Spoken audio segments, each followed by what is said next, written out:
Hey everybody. I'm not sure if anybody noticed, but I took a little bit of a break for about a month and a half. It was kind of intentional. I planned it out in advance.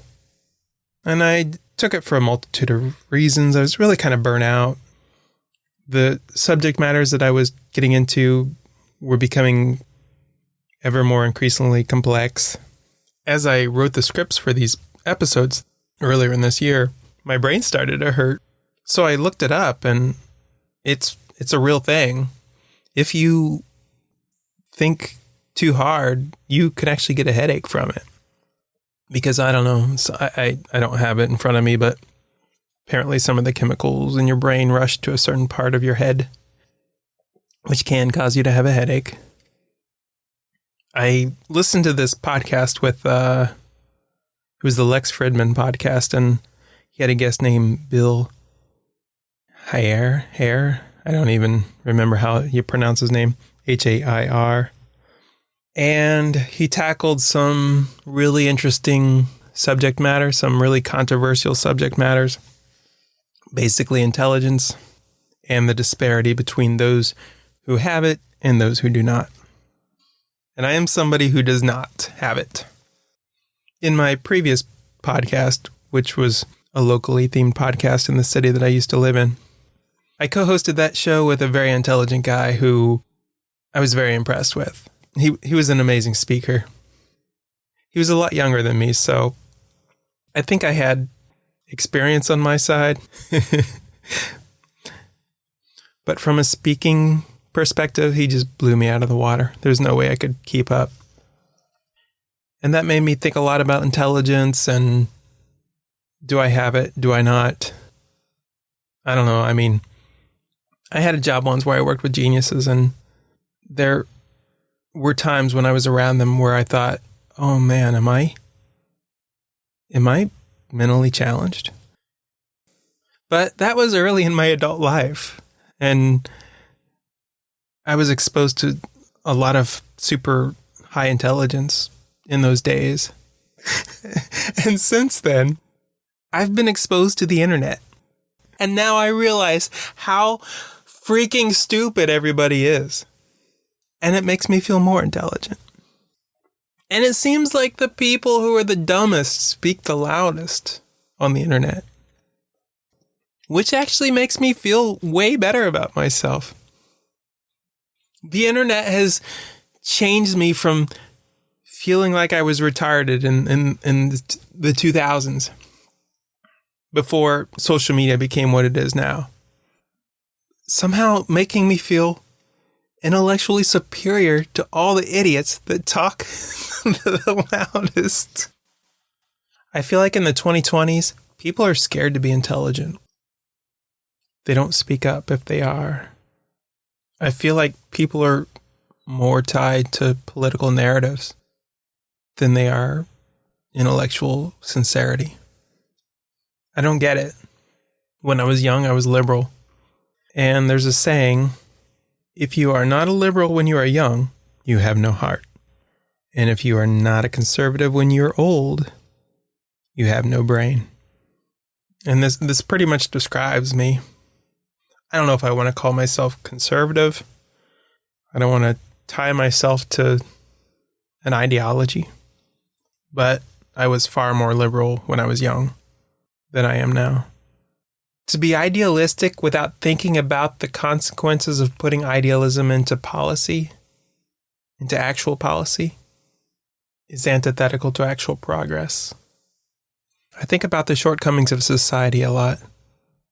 Why is it that some people have salaries of $300,000 a year and others can't afford to pay rent in a shithole ghetto apartment?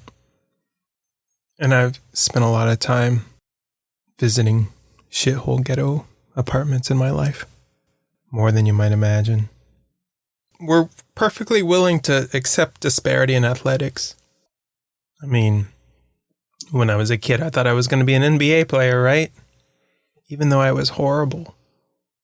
Even in junior high basketball, I was bad. Although there was this awesome moment where I hit a half-course shot at halftime. And my coach told me to calm the fuck down because I was so excited about it. I mean, I spent hours and hours and hours practicing shots, but at the end of the day, by comparison to much stronger, taller people, there was zero chance that I would ever progress beyond junior high basketball. And I think that people are really willing to accept that. After listening to that podcast episode, that Lex Fridman podcast with Bill, whatever his name is, I drove home and I took an IQ test. And there was a disclaimer: don't think too much about the results of this IQ test. It was just a free online test that you could take for fun. But I took it, and it made me start to realize that some of the questions that were being asked, not only did I not understand how to answer it, but I didn't even understand what question was being asked. I surprisingly got a really good score. But then when I went back and looked at the answers, I realized that I just guessed. But taking this IQ test basically sent me into an existential crisis. And it made me realize why my brain hurt so badly when I was trying to come up with the premises for podcast episodes. And why I had to put so much effort into thinking about things that other people could just spout out easily. One of the reasons that I decided to take a hiatus from my podcast was to try to lose some weight. For 38 days in a row, I fasted 20 hours a day, and then I ate for 4 hours a day. During those 4 hours a day, I kind of pig out. I've gotten it down to healthier options. When I break it down, this is actually what I eat every day, during work days at least. I have an egg salad sandwich, which is basically the highlight of my day. And then I eat apples, pickles, grapes. Then I have an unhealthy treat of a Rice Krispie treat, which is only 100 calories. And I have, later in the day, I'll have a granola bar, which is another 100 calories. But they say you need protein. And as somebody who is, I guess, at this point in my life, has become what people call pescatarian, if I'm saying that right, which is not a religion. It means that you only eat fish, which is the next level down from being vegetarian. So I have tuna, which gives me protein, and I have peanuts, which also give me protein. Then I eat some popcorn, but that's basically what I eat every day. On the weekdays. And on the weekends, I have a little more fun. I ate ice cream and chocolate milk and some dairy and more fun stuff. It's weird that some food is fun, right? What makes some food fun and other food not fun? If you're hungry enough, all food is fun. Before I started fasting, I'd pack grapes in my lunch for work, and oftentimes I'd not eat the grapes because it was the least fun thing in my cooler. And at the end of the day, when I noticed that I was wasting food, I'd be furious with myself. Grapes aren't cheap either. But I don't waste grapes anymore. Not when I'm fasting 20 hours a day. When it comes time to eat at 2 p.m., I'm so freaking excited about eating. I remember before I started fasting, thinking about Christmas when I was a kid. How there's nothing in my life that remains that is as exciting as Christmas was when I was a little kid. And then I started fasting. Every day at 2 p.m., it's freaking Christmas time. I get to eat! And every day, I look forward to 2 p.m. Without suffering, you can't have reward. Modern day American society is amazing. We don't have to want. We don't have to starve. Even the dumbest life manager in the year 2022 lives like a king. Flush toilets, supermarkets, electricity, mattresses, light bulbs, 4 walls that protect you from insects from biting you all night long. Within the structure of capitalism, you can choose to take multiple paths. There's the easy one, the boring one, where you go to college, take the job in the cubicle, provide for your family, and work your way to the top. Why would anybody refuse to do this? This is the laid out plan that has been given to us with the least amount of resistance. Get good grades in high school, go to college, become successful. Why would anybody take any other option? I grew up in a small town. I didn't see anything within that small town that seemed like a good life, that seemed like a good result. I had no desire to do better because at the time, those who did the best still seemed miserable. During my 30 whatever days of being highly disciplined, I drank no alcohol. Being sober all the time is horribly boring. I personally don't understand how other people do it. Sometimes I go to church and I look at the people in the front rows and how they have their hands raised to God and how much they seem in bliss in that moment, singing along with the lyrics of the worship team. They seem to have some connection to God that I do not. Why doesn't God speak to me in the same way that he speaks to these other people? Why can't I find the bliss and worship that they do? They seem all in. Obviously, I am not anti-religion since I'm going to church. But it becomes very obviously, very quickly when you are at a church that if you don't feel what the people in the front row feel, you are missing out. What's the difference between you and them? Sometimes when I go to church, I feel like this is a cult. I mean, I think we all feel God. You are aware that this source is there. And how narcissistic can you be if you choose not to worship the thing that provided and gave you life? Whatever that thing is, whatever that entity is far higher than you are. And yet, how bizarre is it that we have accepted life as it is? It doesn't make any sense.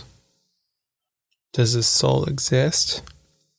I mean, on a very dumb level, that's what it all comes down to.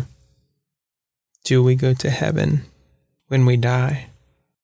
And most people seem to want there to be an afterlife. I don't. Life is a struggle. What happens when we cease to exist? No more struggle. Making enough money to survive. You have to go to work for 50 hours a week to do so. You have to go to college for 4 years.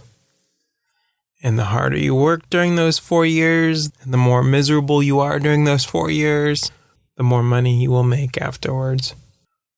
Ultimately, if you go to college and you're still dumb, college doesn't fix you being dumb.